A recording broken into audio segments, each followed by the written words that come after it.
여인 룻의 믿음이란 제목으로 하나님 말씀 증거하도록 하겠습니다. 이방 여인 룻의 믿음입니다. 이 룻기, 지금 방금 우리가 읽은 룻기서도요, 이 사사 시대입니다. 사사 시대의 배경으로 쓰여졌던 성경 말씀입니다. 여러분들께 사사 시대에는 특징이 있었다고 말씀드렸는데요. 사사 시대 특징이 무엇이라고 말씀드렸습니까? 혹시 생각나세요? 하나님의 징벌과 또 하나님의 회복, 끊임없이 반복해서 이루어진다고 말씀드렸습니다.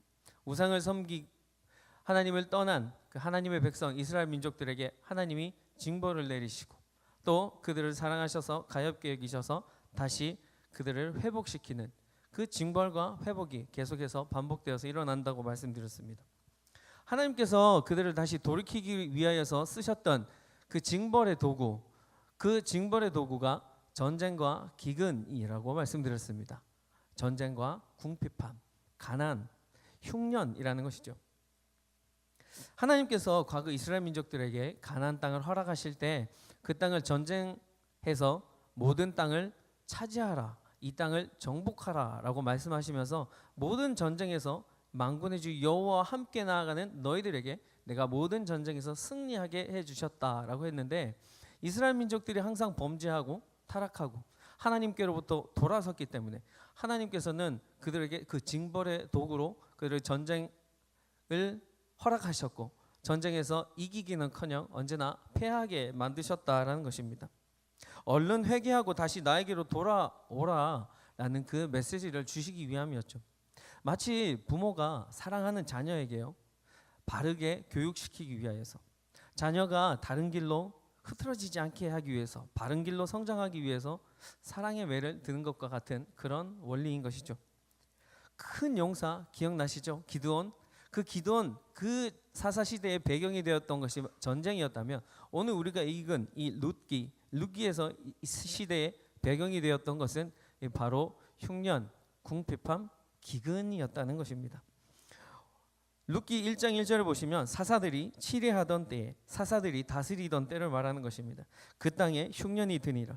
유대 베들레헴의 한 사람이 그의 아내와 두 아들을 데리고 모압 지방에 가서 거류하였는데 라고 되어 있습니다.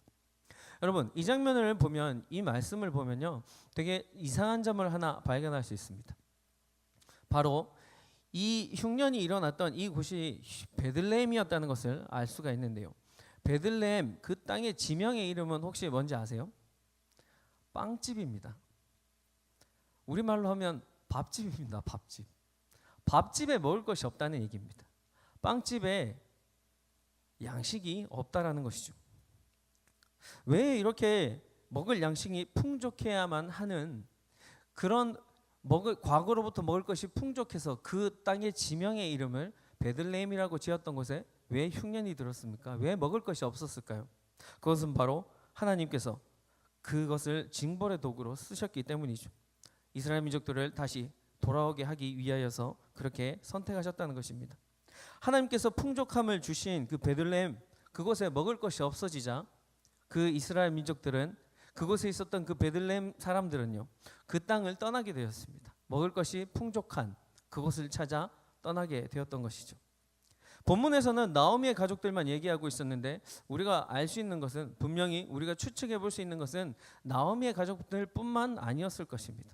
그곳에 있었던 많은 다른 사람들이 그곳을 떠나 양식이 풍부한, 먹을 것이 있는 다른 지방으로 옮겨갔다고 되는 것이죠. 그런데 하나님께서 주신 그 약속의 땅, 그 이스라엘 땅을 버리고 모압으로 이사갔을 그 나오미 가족들에게 하나님께서 그 징벌의 도구, 그 쓰셨던 그 징벌의 도구가 다시 그 자리에 옮겨져서 그곳에서 이루어지게 되는 것입니다. 하나님을 떠나서였기 때문이었을까요? 나오미는요, 그곳 모압 지역에 가서 남편을 잃어버립니다. 그리고 사랑하는 두 자녀, 두 아들도 잃어버리게 되는 것입니다. 여러분, 여기에서 우리가 느낄 수 있는 것은, 만약 우리에게도 이런 똑같은 어렵고 힘든 이런 일들이 일어났을 때 우리는 절대로 하나님을 떠나지 말아야 하는 것입니다. 여러분, 혹시 집 나가면 고생이다라는 얘기 들어보셨나요? 우리도 하나님을 떠나면 고생하는 것입니다. 하나님을 떠나 다른 곳으로 가버리게 되면 우리 삶에도 힘든 일이, 어려운 일이 생길 수 있다라는 것이죠. 세상의 화려함, 그곳에 양식이 많아 보이고 풍요로워 보이고 넉넉해 보이지만 그곳에는 결코 그런 넉넉함과 풍요로움과 자유함이 끝까지 계속해서 지속되지 않는다라는 것이죠. 그래서 우리는 하나님의 곁을, 힘들고 어려운 가운데에서도 하나님의 곁을 떠나지 말아야 한다는 것입니다. 남편이 먼저 죽고 아들 2명이 그곳에 있는 모압 지역에 있는 그 이방 여인들을 아내로 맞이하게 됩니다. 그런데 정말 산 넘어 산입니다. 아들도 결혼하자마자 목숨을 잃게 됩니다. 그래서 시어머니도 과부가 되고 그 졸지에 2 며느리도 함께 과부가 됩니다. 당시 사회에서는 고아와 과부, 그 고아와 과부들을 불쌍히 여기고 긍휼히 여기는 그런 시대가 아니었습니다. 과부로 살아간다는 것, 남편이 없이 그 시대를 살아간다는 것, 이것은 굉장히 힘든 일이었던 것입니다. 뿐만 아니라요, 자신의 고향도 아니었습니다. 나오미가 태어났던 그 고향이 아니었던 것입니다. 피부색도 다르고 문화도 다르고 말도 다르고 모든 것이 달랐을 것입니다. 그리고 사랑하는 남편도 잃게 되고 자녀도 잃게 되었기 때문에 나오미는 마음이 굉장히 힘들었을 것입니다. 그리고 결혼하자마자 남편을 잃어버린 자신의 처지와 비슷한 그 며느리들을 보았을 때 나오미는 괜시리 미안한 마음이 들었을 것입니다. 그러던 중에 복된 소식 하나가 들립니다. 자신이 원래 살고 있었던 그 유다 베들레헴 그 지역에 하나님께서 은혜를 베푸셔서 풍년이 들게 되었다고 하는 소식을 듣게 되었습니다. 그래서 나오미는 결단하였습니다. 고향으로 다시 돌아가겠다고. 며느리 둘과 함께 고향으로 가는 길에 가만히 생각해 보니 며느리들에게 앞으로 풍요로운 그 미래를 약속해 줄 수 없습니다. 복된 미래를 이 며느리 둘에게 시어머니 이 나오미가 약속해 줄 수 있는 그 근거가 하나도 없었던 것입니다. 그래서 며느리들에게 이렇게 얘기합니다. 얘들아 이제는 그만 나를 따라와도 된다. 너희가 지금 여기까지 나를 따라온 것만으로도 충분하다. 그러니 너희는 너희의 고향으로 돌아가거라. 그래서 더 좋은 사람 만나서 결혼하고 행복하게 살아라 라고 얘기하게 되어지는 것입니다. 시어머니가 이렇게 얘기했던 이유가 무엇일까요? 아무리 자신의 고향 유다 베들레헴 이스라엘 땅으로 가긴 가지만 그들에게 풍요로운 미래, 배불리 먹을 수 있는 그런 미래, 행복한 결혼 생활을 그들에게 보장해 줄 수 없었기 때문에 시어머니가 이 며느리에게 마지막 해줄 수 있는 배려, 그 배려를 해주기 위함이었던 것이죠. 아까도 말씀드렸지만 과부로서 그 과부 3명이 그 시대에 당시 사회를 살아간다는 것, 그것은 아주 힘들고 어려운 일들이 미래에 자신의 앞날에 펼쳐져 있다는 것을 의미한다는 것입니다. 나오미는 며느리들에게 여기까지 따라온 것만으로도 감사하다는 그 표현으로 하나님께서 너희를 축복하실 것이다. 그리고 다시 고향으로 돌아가서 좋은 남자 만날 것이고 그들과 함께 결혼해서 행복한 생활을 하나님께서 복 주셔서 할 수 있을 것이다. 진심 어린 그 말을 담아 이별을 구하고 그 며느리들과 작별하려고 했던 것입니다. 그런데 이 며느리들이요, 시어머니의 그런 제안을 거절합니다. 어머니 그러지 마세요. 그런 말씀 하지 마세요. 저는 어머니를 따라갈 것입니다. 어머니와 끝까지 함께 할 것입니다 라고 고백하게 되는 것입니다. 요즘 시대에는 참 보기 드문 시어머니와 며느리의 그 대화 내용이지 않습니까? 그렇게 말하는 며느리에게 시어머니는 한 번 더 권면하게 됩니다. 어서 돌아가라. 고향으로 가서 가족들이 있고 친척들이 있고 너희를 많이 반겨주는 사람들이 있는 그곳에 가서 행복하게 살아라 라고 얘기한다는 것입니다. 이 말과 함께 시어머니 나오미는 또 이렇게 얘기합니다. 지금 우리에게는 소망이 없다. 그런데 앞으로 너희가 나를 따라 유다 베들레헴으로 와도 우리에게는 더더욱 소망이 없을 것이다. 너희들도 알잖니? 여자들이 이 시대를 살아간다는 것이 얼마나 힘든지 너희들도 알지 않느냐라고 얘기한다는 것입니다. 그 말을 듣고 나서 룻 말고 다른 며느리 오르바는요, 어머니에게 울면서 작별 인사를 하고 돌아가게 되는 것입니다. 그러나 룻은 어머니를 끝까지 따라갑니다. 그 시어머니 나오미를 붙쫓았더라라고 되어 있습니다. 어머니와 함께 끝까지 가기로 결단을 한다는 것입니다. 그리고 이렇게 고백합니다. 어머니, 저를 이젠 그만 돌려보내라고 하세요. 저는 어머니가 가시는 곳 그곳이 어디든지 어머니와 함께 가고 어머니가 머무시는 곳 그곳이 어디든지 어머니와 함께 머물겠습니다. 그리고 어머니의 백성이 저의 백성이 되고 어머니가 믿는 어머니가 섬기는 그 하나님이 저의 하나님이 될 것입니다. 그리고 어머니께서 나중에 돌아가실 때 돌아가시는 곳 그곳에서 저도 뿌리를 내리고 정착해서 살아 저도 그곳에서 죽겠습니다. 만약 제가 지금 어머니께 드린 이 말을 제가 지키지 못한다면 하나님께서 저에게 벌할 것입니다. 저는 하나님께 벌을 받아 마땅한 사람이 될 것입니다 라고 고백합니다. 나오미의 아들과 결혼하면서 하나님을 믿게 된 이 이방 여인 룻, 이 룻이 어떻게 이렇게 귀한 믿음을 가질 수 있었겠습니까? 결혼의 기간이 얼마인지는 이 성경 말씀에 정확하게 나오지는 않지만 우리는 그들에게 자녀가 없는 것을 보고 이 결혼 시간이 짧았다는 것을, 결혼하고 나서의 그 시기가 굉장히 짧았다는 것을 알 수 있습니다. 그 말은 무엇입니까? 하나님을 알고 하나님을 믿게 된 시간도 짧았다는 것을 의미한다는 것이죠. 결혼이라는 그 삶의 전환점, 그 터닝 포인트를 통해서 하나님을 알게 되고 하나님을 믿게 되었는데도 불구하고 어떻게 그 짧은 시간에 어울리지 않는 이렇게 놀랍고도 큰 믿음을 이 룻이 가질 수 있었겠습니까? 남편도 죽고 시어머니를 따라가면 고생길이 훤히 열려져 있는데 어머니의 하나님이 저의 하나님이 될 것입니다. 어머니가 가시는 곳에 저도 따라가겠습니다. 어떻게 이렇게 믿음의 고백을 할 수 있겠습니까? 이것은 분명 나오미 그 시어머니에 대한 고백이 아닙니다. 이것은 하나님에 대한 그런 믿음의 고백을 이 며느리 룻은 하고 있다라는 것입니다. 룻이 그렇게 되기까지에는 이 나오미 시어머니의 영향이 굉장히 컸을 것입니다. 상당히 많은 부분을 차지했을 것입니다. 결혼해서 처음으로 하나님을 알게 된, 하나님을 믿게 된 이 룻에게 시어머니 나오미가 그저 대충 믿음 생활을 했다면, 그냥 예배도 대충 드리고 찬양도 대충 하고 기도 생활도 그저 대충 했다면 이 룻이 큰 믿음을 가질 수 있었겠습니까?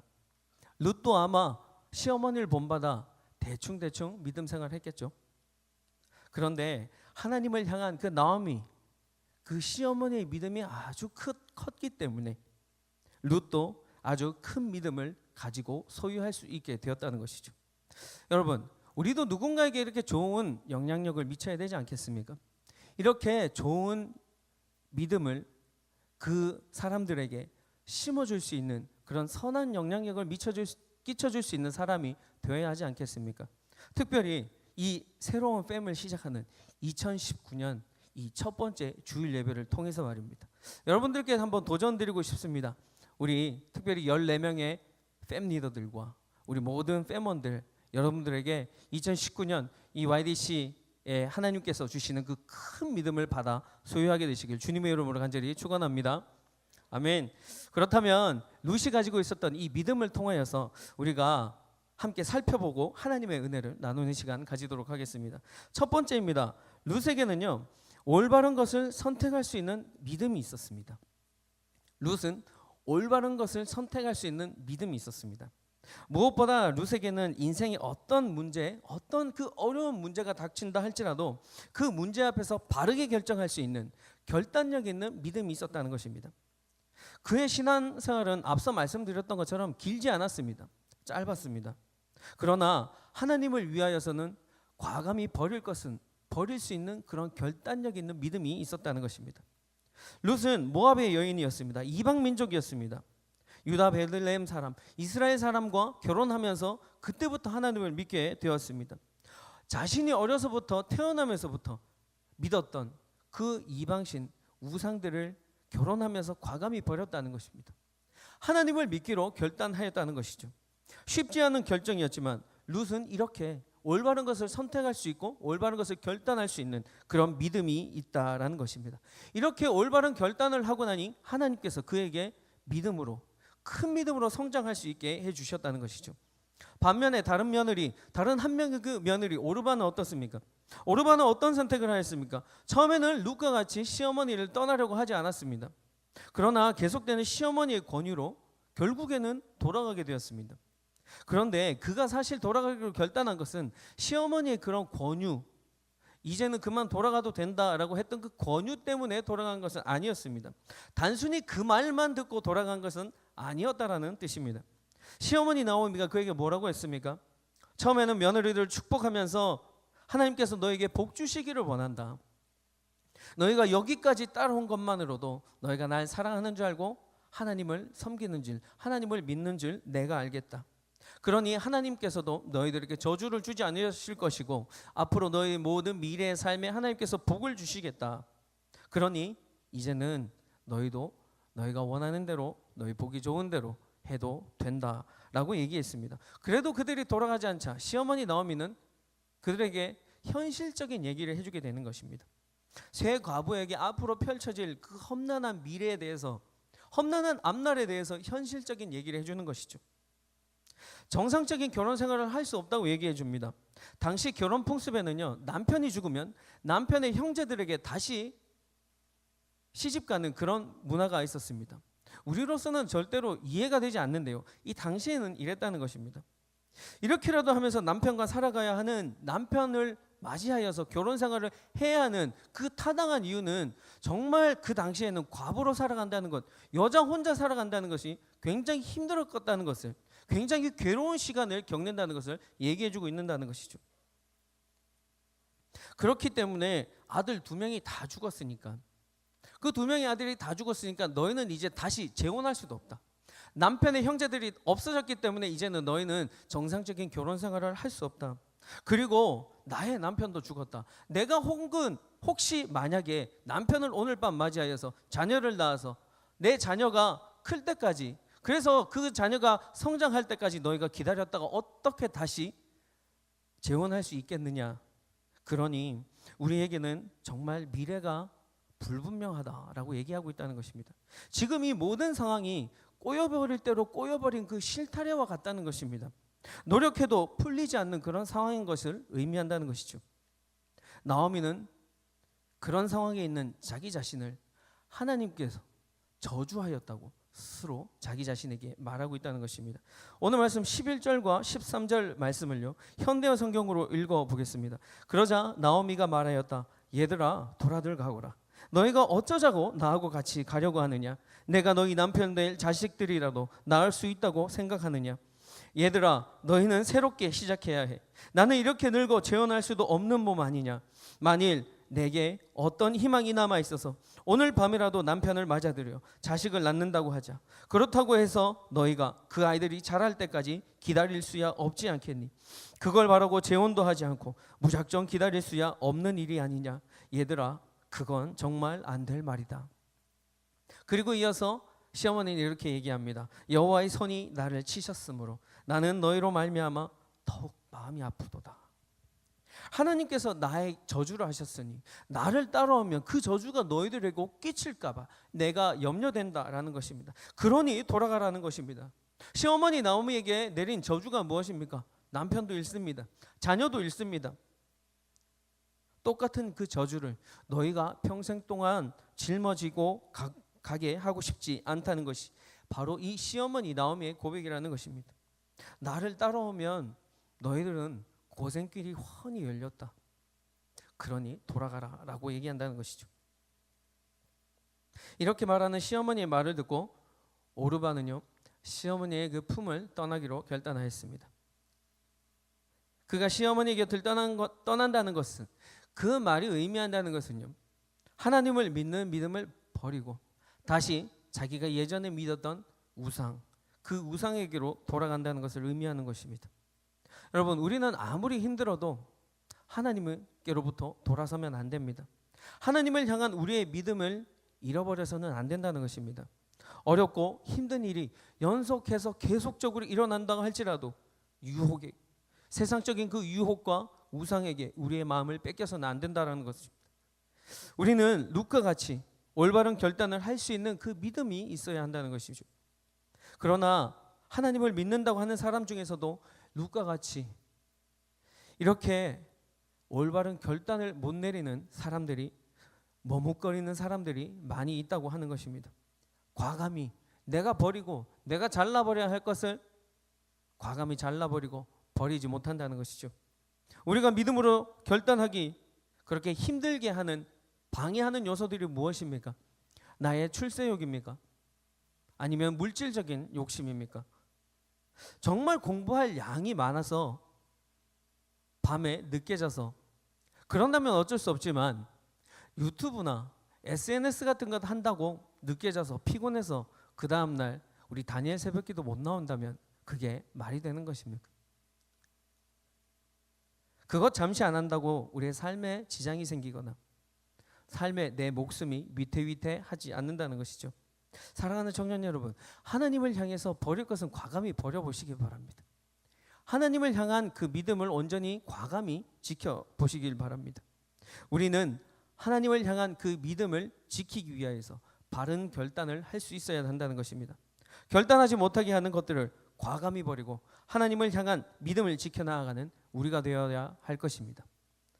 둘째로는요, 룻에게는 의리를 지키는 믿음이 있었습니다. 룻은 의리를 지키는 믿음이 있었다는 것입니다.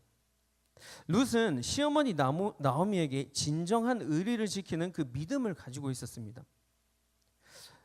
의리는 세상적인 단어 같습니다. 그렇죠? 또 믿음은 교회에서 우리가 믿음을 신앙적인 얘기를 할 때 쓰는 단어입니다. 그런데 왜 이 의리와 믿음을 붙여서 얘기하는 것일까요? 의리와 믿음을 함께 쓰는 이유는요, 그가 가지고 있었던 그 의리가 하나님을 믿는 믿음으로부터 시작되었기 때문입니다. 오늘 말씀 17절입니다. 어머니께서 죽으시는 곳에서 나도 죽어 거기 묻힐 것이라. 이 말은 남편과 두 아들조차 죽은 늙고 외로운 시어머님 그 곁을 끝까지 지키겠다, 내가 시어머니를 끝까지 섬기겠다라는 그 의리로 보여지는 그런 말입니다. 그리고 17절 후반부에 만일 내가 죽는 일 외에 어머니를 떠나면 내가 여호와께서 벌을 내리시고 더 내리시기를 원하나이다 하는지라. 이렇게 룻은 말하면서요, 자기의 굳은 결심을 더욱더 강조하고 있다라는 것입니다. 어머니를 떠난다는 말은 다른 말로 하면 어머니와의 의리를 지키지 않고 나 혼자 살 국리를 찾아가겠다라는 뜻입니다. 만약 그렇게 한다면 하나님을 믿는 믿음으로 인하여 생긴 그 시어머니와의 그 의리를 내팽개 쳐버리고 자신은 하나님께로부터 벌을 받게 된다는 것을 자기 입으로 스스로 고백하고 있다는 것입니다. 끝까지 시어머니와의 그 의리를 지키겠다라고 얘기하고 있는 것이죠. 사실 룻도요, 다른 또 한 명의 그 며느리였던 오르바처럼 다시 자기 길로 행복한 길을 쫓아서 가고 싶었던 마음이 들었을 것입니다.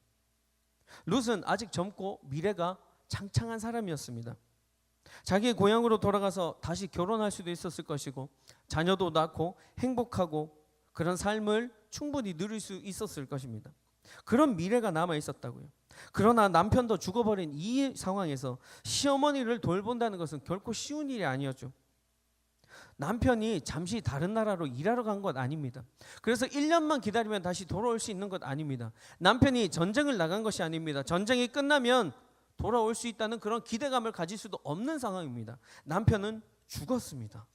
뿐만 아니라 나이가 많으신 시어머니를 모시고 그 먼 모압 땅에서 다시 이스라엘로 간다는 건 결코 쉬운 일이 아니었을 것입니다. 편하게 갈 수 있는 상황도 아니었을 것입니다. 만약에 그들이 돈이라도 넉넉하게 했다면 낙타나 말을 타고 갈 수 있었겠죠. 편한 몸으로 여자 혼자 거기 가기도 힘든데 늙고 힘든 시어머니를 모시고 간다는 것 결코 쉽지 않았다는 얘기입니다. 그럼에도 불구하고 룻은 자기에게 아무런 도움이 되지 않는 그 시어머니를 극진히 모십니다. 시어머니와의 그 의리를 지키게 된다는 것이죠. 어떻게 이런 난처한 상황에서도 룻이 이 의리를 지킬 수 있었을까요? 그 의리는요, 결코 사람에게서 룻 자신에게서 난 의리가 아니기 때문입니다. 자신이 스스로 만들어낸 의리가 아니었기 때문에 이런 힘든 상황임에도 불구하고 시어머니를 끝까지 모시겠다라고 결단할 수 있다는 것입니다. 그 의리는 바로 하나님을 믿는 믿음으로부터 나온 의리라는 것입니다. 예전에 이런 얘기를 자주 들은 적이 있습니다. 믿음이 없으면 의리라도 있어라. 그런 얘기를 자주 들은 적이 있는데요, 문자 그대로 해석하면 안 됩니다. 믿음이 없는데 어떻게 의리가 있을 수 있습니까? 반대로 의리가 있는 사람이 어떻게 믿음이 없을 수가 있을까요?